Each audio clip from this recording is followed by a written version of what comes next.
it's the story of a murder. It's not the story of a murderer, which is usually what happens, right? We focus on the killer, but we don't focus on the victims, and we don't focus on the aftermath of the murder. Tell me from your perspective why that was important for you, Hallie. I really wanted to take a panoramic look at true crime. I have some issues with the way in which we consume true crime, the way in which so many of us so kind of thoughtlessly plunge into this and don't ask whether these stories are true, become obsessed with the idea of the inspector as this hero who solves the crime. So we're getting part of the story. We're never getting the full story. I wanted to tell the story in the round. Show, first of all, how important the justice system is. You know, it doesn't matter if you have a star detective who can collar this criminal. If you don't have the evidence, then you can't convict. And then if you can't convict, then you haven't actually solved the crime. We often tend to glamorize the murderer in these stories.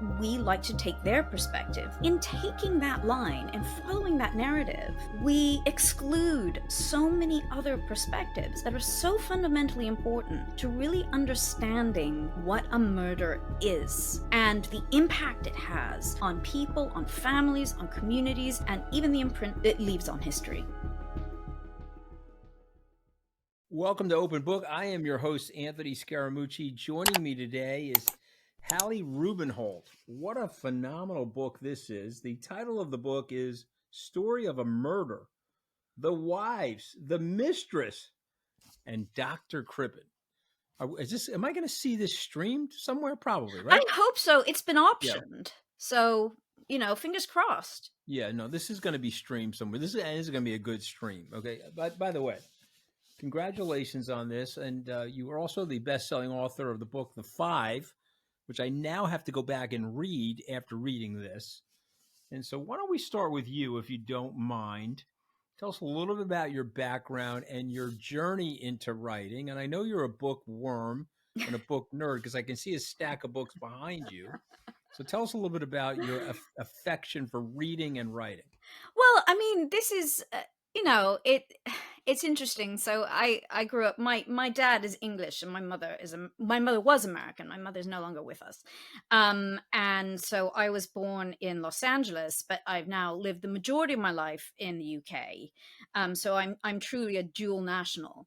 And my parents loved reading and they loved history. And my dad got me very interested in history because he used to talk about his time living in London, growing up during the Blitz, and what it was like being evacuated, and my grandparents were Cockneys, and they used to sing music hall songs, and my mother, she came from Kansas City, Missouri.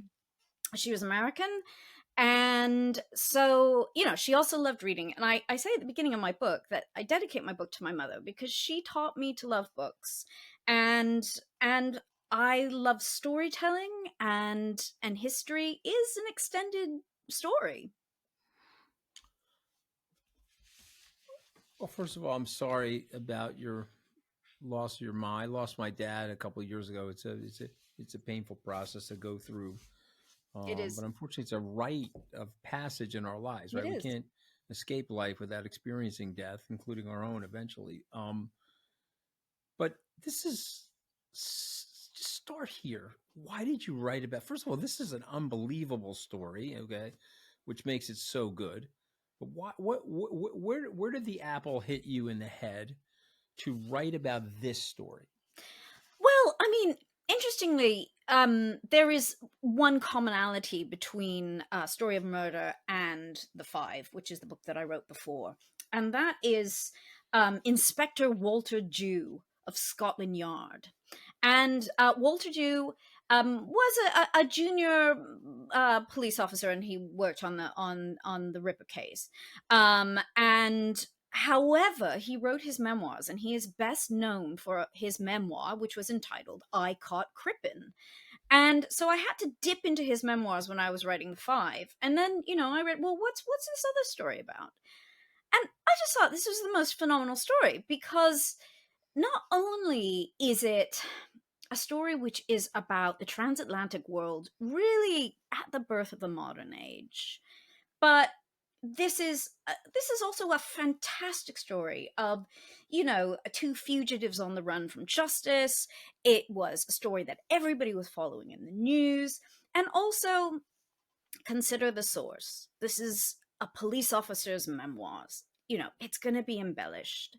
And I thought, there's really got to be something more to this story than this. You know, I mean, who is, you know, this guy wasn't necessarily a hero. You could tell from what he was writing that, you know, he got a few things wrong. And the more I dug into this case, the more incredible it became. It just kept opening up. It was like a sort of Russian doll of more and more stories within this story. Well, I don't want to give away the book. I just want to encourage people to go out and read it. And there's so many plot twists in this book, and there's so much action in this book. And also the thing about your writing style, which I give you huge credit for, you understand people, and you understand the darkness in people, the light in people, and you understand that we can be mendacious with others and ourselves, and it's all here. So give me a description, without giving away the book, but give me a description of Edwardian society for the contemporary viewer, the contemporary reader.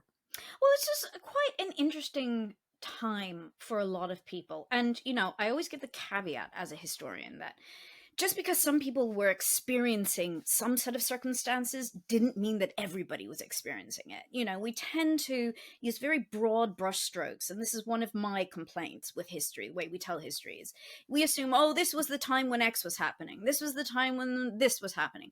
And actually, it was happening for a segment of society. It may not have been happening for everybody. But what I will say, certainly about the people in this book, is that certainly in the United States and in Britain and really in most of Europe at this time, people were experiencing more access to education. They had more economic freedom. They were able to earn a bit more money. So the middle classes were growing. And along with this growth in the middle classes came a desire for respectability, you know, keeping up appearances. And, you know, there is a theme that runs through this book about, you know, these kind of ambitious middle class people who have come up really from nothing and desperately wanting to better their lives, but at what expense? Dr. Crippen, tell me a little bit about him. Interesting person. I would say Crippen in many ways was very much a product of his era and was very much a product of the United States in the late 19th century. He was born in the 1860s. He was born in Michigan. And his parents, really surprisingly, I did not learn until I really started looking at the documentation, were not married until they were in their 50s. So they were not married until the 1890s. They got married in New York. And so that meant that Crippen was illegitimate. And I think this is quite an interesting thing, considering that Crippen's grandfather was quite a respected man in Coldwater, Michigan. He was quite religious. They were Methodists. And somehow they managed to slip this one under the radar. There was something quite unusual about his family in the sense that they moved around a lot. And that in itself isn't that unusual in the United States, because one of the things that I find fascinating about American history is that people constantly tried to reinvent themselves. And it was very easy to reinvent yourself. You could screw up in one city somewhere and then get on a train or, you know, get on a wagon train and go somewhere else and become somewhere else. And you could do that repeatedly and nobody would ever know anything. Well, this is something that Crippen's family opted to do. His father opted to kind of take them all over the country. And we don't know why. And that's why I said this is strange. We don't know what Myron Crippen was hiding. And we know that his mother lived apart from his father quite often. She paid for Crippen to go to medical school, which he did. He went to medical school in Ohio, and also in Michigan. and he studied homeopathic medicine. And homeopathy at this time was considered a reputable branch of medicine. It was an alternative to orthodox medicine, traditional medicine, which could be quite brutal. Imagine people dying on operating tables. Imagine, post-operational infections. And homeopathy, promised a kind of safer and gentler way of curing disease. And so people were drawn to it. And he was drawn to it, and he was really determined to make a name for himself as a reputable physician. And then eventually he gives up on this, and we don't know why. But much like his father, he moves rather mysteriously from city to city. He gets really good opportunities, and then the next thing you know, he's somewhere else. And why has he left this teaching hospital? Why has he left this position? And there's no explanation. But he does end up working in something called patent medicine for a man called James Monroe Munyon, who was a multi-millionaire and basically sold sugar pills and sugar water. And interestingly lived in Palm Beach, Florida, with various wives that he had at various times in his life. And so Crippen in him saw a mentor, saw somebody he wanted to emulate, and threw himself into patent medicine and later medical fraud and later stock fraud. I mean, it's just so much going on here. The other thing I love about the book is that it's the story of a murder. It's not the story of a murderer, which is usually what happens, right? We focus on the killer, but we don't focus on the victims, and we don't focus on the aftermath of the murder. So tell me from your perspective why that was important for you, Hallie. I really wanted to take a panoramic look at really true crime. And I think I have some issues with the way in which we consume true crime, the way in which so many of us so kind of thoughtlessly plunge into this and don't ask whether these stories are true. We become obsessed with the idea of, the inspector as this hero who solves the crime. So we're getting part of the story. We're never getting the full story.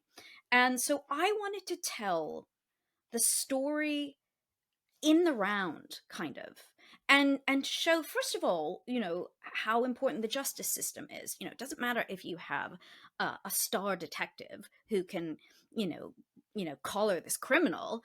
If you don't have the evidence, then you can't convict. And then if you can't convict, then you haven't actually solved the crime.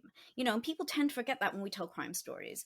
But also, we often tend to glamorize, sometimes inadvertently, the murderer in these stories. We like to take their perspective because, naturally we have a lot of questions. Why did this person do what they did? But in taking that line and following that narrative, we exclude so many other perspectives that are so fundamentally important to really understanding what a murder is and the impact it has on people, on families, on communities, and even the imprint it leaves on history. It's incredibly well said. That's why I'm letting you run here, Miss Rubenhold, because it's incredibly well said. I want to go to the young mistress, though. Yes. And it's Ethel, and you'll pronounce it for me, but it's Le Neve. Ethel Le Neve. Ethel Le Neve, is she, without giving too much of the plot away, knowing conspirator or just flat out mistress? Oh, no. I mean, my sense when I started looking at this, and I really think this is, anybody who has really done work on this case, I mean, it's very obvious that Ethel was guilty. I think Ethel was up to her eyeballs in this murder. She may not have actually physically helped him commit it. I do not think she did. I think he thought she was I think she basically played the wilting violet. She played the wallflower for most of her life. And that was a way I think she could manipulate men, and I think that was a way in which she could manipulate Crippen. And I think he he didn't want to involve her in getting rid of her love rival.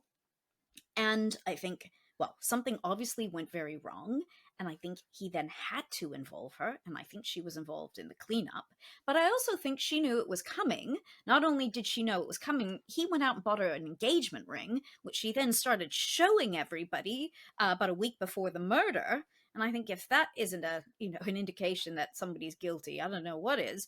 But she was, I think, fully cognizant of what was going to happen to Belle Elmore. And not only that, she demonstrated absolutely no remorse in later years at all. Never a kind word said for the victim or her family. Incredible. I mean, it's just such an incredible story. It's I don't know. When I read the book, I guess I'm getting older, Holly. I read the book and I was like, yeah, that's how the world works. It's not the way that I want the world to work, but that's how the world works. And so I have to ask this question. Should we be cynical or hopeful about life? Oh, that's so difficult. If you'd asked me this maybe 2 years ago, I would say more hopeful than cynical. Right now, I'm feeling a little bit more cynical. However, I do have enormous faith in human goodness if we can remove all of the detritus we pile over our good intentions, I think, and our natures. I don't think everybody is bad. I also think murderers, for example, nobody is born evil. I think people make a series of very bad decisions in their lives. And that's what it comes down to.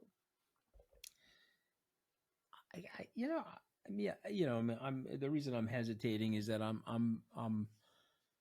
we've all been there. Maybe you haven't, but I have been there where I've done something stupid, regrettable. I mean, I once worked for Donald Trump, which I'll have to regret for the rest of my life. So I'm not saying that we don't do stupid things. And my friend Robert Greene, who wrote the 48 Laws of Power, has been on our podcast. He does explain in the book that there is a dark side to all of our personalities, right? Hermann Hesse writes in the book Damien that there's an abraxas in us. We live with light and darkness in our personalities. But when you read a story like this, there's a lot of darkness in this story, but there's a lot of real world stuff. So let me reframe the question. Let me say it to you let me say it to you differently. As we walk through life, are people good generally, or are people operating in a nefarious way and we just like to think that they're good? I like to believe that most people are good. I do not believe it is as black and white as that. I think we are nuanced beings. And I think this idea that there are, even if you can think of some of the worst people in the world, I know you often think of one of them. These people are human beings. I think the problem is that it becomes very easy, especially in, for example, crime narratives, because we want to simplify these things. We want black and white. We want to think that there is good and bad. And, it's as easy as putting people in boxes. And therefore, we can understand the world that way. Yeah. Yeah. Listen, I generally think people are good as well. But when I read this book, it is a bombshell of a book. And it's beautifully written. I want to go to a couple more questions, if you don't mind. Sure. The case was one of the first to rely on forensic evidence. So what do you make of forensics and the more recent debate over forensics? And some people are held guilty that maybe through forensics were innocent. And give me your thoughts on forensics and give me your thoughts on the efficacy of forensics in a case. Well, interestingly, it's nothing is a silver bullet. And I think that's very well said. And science is flawed as well. And there's always room for human error. And and frequently, again, we like to put things in boxes. We like to say, oh, the science says something, therefore it must be, because science is the last word on everything. And this is, I think, a lot of people have problems recently with believing science and scientists, because science itself will say, look, we have some answers, but we don't have all the answers. And you know what? Because there's research ongoing all the time, answers will change. And I think a lot of people, I think society doesn't necessarily like that. We want absolutes, and that's a problem. So I think, as far as the verdict of this trial goes, I think it's pretty cut and dried. Now, interestingly, around 2007, 2008, there was a documentary which was called Executed in Error, which was shown in the US and the UK. And in it, they basically found that, well, they decided to retest Belle Elmore's DNA, which existed on a slide in the London hospital, a skin sample. And I think the people behind the documentary had read so many books about Crippen over the years, which a lot of them are really no different than Pulp Fiction, and try to paint him as this poor man who is so terribly put upon by this harridan of a wife. And I think the underlying set of beliefs here were, how could such a nice man have actually committed this crime? Well, Crippen wasn't a nice man. He was a practiced fraudster. He was a really unpleasant person. But that aside, the decision was that they would retest this skin sample from Belle Elmore's body. And lo and behold, it turns out it's not Belle Elmore. It wasn't Belle Elmore who was in the basement. Therefore, Crippen must be innocent. And because Belle Elmore went to the United States and she didn't raise the alarm, the victim has become the murderer because Crippen was executed, and the murderer has become the victim. Yeah, so it's, I think it's highly unlikely that DNA was not hers. And in fact, a news story has just come out about from famous geneticist has actually looked at her, has looked at the white paper for this and has said, there are a lot of problems with this DNA testing, and she didn't believe it was conclusive. And that actually appears in an appendix in my book. So, science is not the magic bullet all the time. It's so complex, though, isn't it? You said that the murderer is the victim. And if you think about this case that's going on in the United States right now, there's an assassin shows up in front of a hotel and he murders a health insurance executive, and he's celebrated. He's become the victim. And it's just this weird thing about life. I mean, and I think we're fascinated. Let me ask you this, and then I'm going to switch to another topic. Why are we fascinated with murder and murderers? Why are we fascinated with them? I often ask myself that question. I mean, I think there is something in the human condition which really craves the darkness, which really wants to understand what this is that we find so terrifying. Everybody's afraid of death. Everybody's afraid of being murdered. Everybody's afraid of some terrible act of violence happening to them. And I think part of it, especially, a lot of women are really interested in true crime. And I think part of this is just a desire to, weirdly, to be informed. What does a killer look like? What does a killer of women look like? So I know if I encounter him, to stay away. And I think there's that. I think it's a very basic instinct. And I also think people are drawn to the darkness. We want to know what makes these people tick. Yeah. They're drawn to the darkness because they like to see themselves as not being dark, and they find it prurient to be the rubbernecker. They find it prurient to be the onlooker to the stuff that goes on. Okay, so I have 5 words or 5 themes that we put together, me and our producers, and I'm going to say the name or the word, and you're going to react to it. You give me a sentence or two. You can give me a word, whatever comes to your head. If I say Jack the Ripper, you say what? Oh, big sigh. Jack the Ripper. Time to move on. Okay, time to move on. Well, you've exhausted research on that, and you won prizes for that book. 𝗵𝗲𝗄𝗃. I say 𝗵𝗲𝗄𝗃. You say what?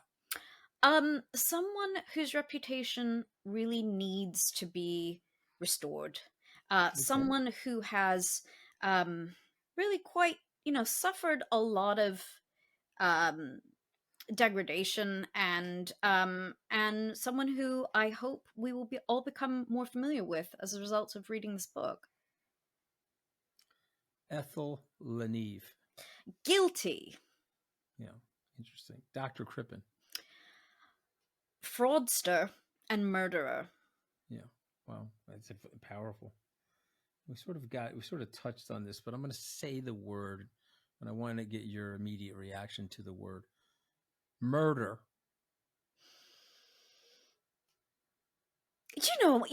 My response to that was kind of, I really, really have to think about this, because my first response is, this is something we should all be frightened of, but yet at the same time, that wasn't my gut instinct. It was part of the human condition, I suppose. Yeah. Well, listen, I mean, we see it in the animal world. We see it in the human world. We have to kill for our food. Hallie Rubenhold. We have to kill for our food. And so can we project that into other things? And obviously, we hope through our morality that we can prevent ourselves from our worst instincts. But absolutely. What's next? What are we writing next? Well, it's kind of under wraps because it is, with the deal has not yet been okay. You take your nailed time. down. Well, hopefully you'll come back with whatever it is that you're writing Yeah. next. And this is a phenomenal book. The title of the book is this. It's just an incredible book. Story of a Murder: The Wives, the Mistress, and the very immoral and partially insane Dr. Crippen. And I gotta tell you, it's a phenomenal book, and I really enjoyed every minute of it. And thank you so much, Hallie Rubenhold, for joining us here on Open Book. Thank you. Yeah, really well done, by the way.